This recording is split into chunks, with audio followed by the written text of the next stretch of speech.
Hello and welcome to Cyclocosm.com's How the Race Was Won, where for the second time we tackle the Hell of the North, Paris-Roubaix. Like nearly every other classic, Roubaix undergoes minor course variations every year as sections of cobbles are refurbished or as off-season conditions render certain sections unusable. Despite this steady rotation of sections into and out of the race, Roubaix has a reputation of evolving in a pretty reliable fashion.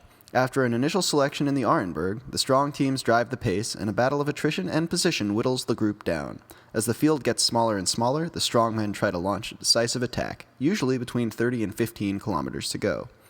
But Roubaix is, above all else, unpredictable, and this year's race is a perfect example of how, with suffocating team control and the strongest man in the event, 260 of the world's toughest kilometers can be reduced to a mere 12 of four-wheel attacking.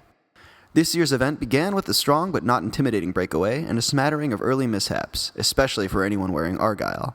And with strong squads like Sky and SaxoBank turning up the heat going into the forest of Arenberg, it looked like anyone dropped early on wouldn't be coming back.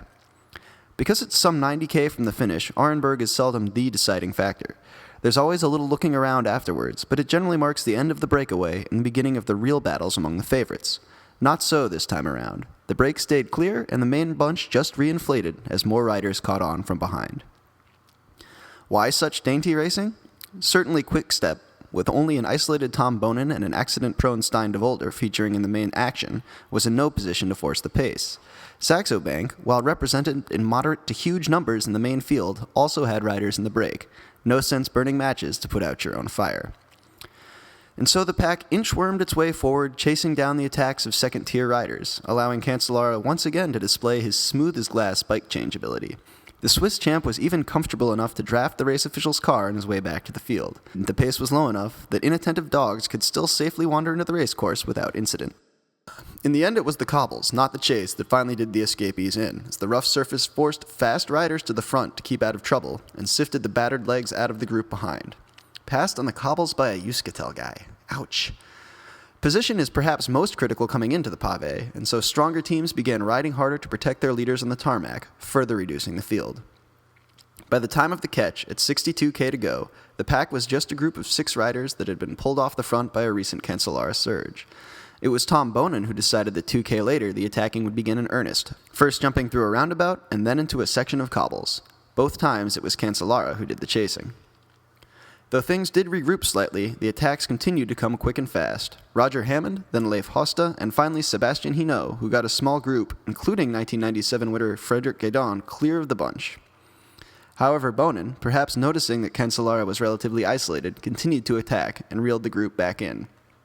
Then, just as the group was caught, a situation where traditionally attacks begin to fly, Tom decided that it was time to head to the back and eat. I'm sure he figured that if he just stayed on Cancellara's wheel, hey, Tom, you maybe want to, oh boy, that's not good.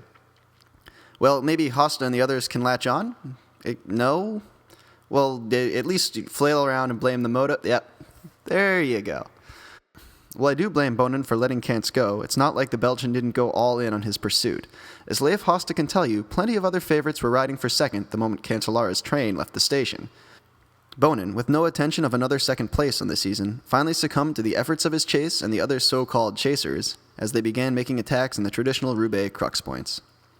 In the end, Fletcher broke free with Hushov, only to get torched in the sprint for second, but he seemed more happy than not about it. Boonen was almost assaulted by a lapdog, and then proved unable to come around Roger Hammond for fourth.